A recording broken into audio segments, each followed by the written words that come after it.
শুভেচ্ছা। বছরটা খাবার খুব ভালো কাটুক, মানে ফাইন্যান্সিয়াল ইয়ার এটা, যেটা আর কি এখন স্টার্ট হলো। তো আজকে স্টার্টিং করতে বলা হয়েছে, মানে ট্রেডিং করতে বলা হয়েছে LTC/USDT-তে। তো আমরা দেখে নেব কোথায় আছে।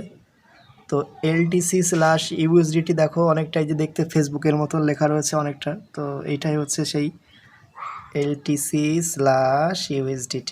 এটাতে আজকে কল দিতে হবে, তো আমরা এর উপরেই ক্লিক করব।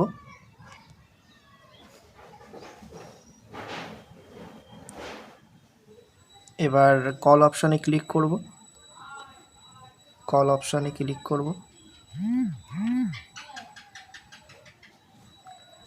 অটোমেটিক 60 সেকেন্ডে সিলেক্টেড হয়ে থাকে, যেটা প্রতিদিনের মতন, এবং যার যে পরিমাণ টাকা থাকে সেটাও এখানে সেই হিসাবে পারচেস ভলিউমে অটোমেটিক্যালি নিয়ে থাকে। তো এখানে কিচ্ছু করার দরকার নেই, জাস্ট কনফার্ম অর্ডারে ক্লিক করতে হবে। ব্যাস, এবার 60 সেকেন্ড ঘুরে গেলে, টাইমিং শেষ হয়ে গেলে তারপরে ব্যাক করে দিও সবাই। ধন্যবাদ।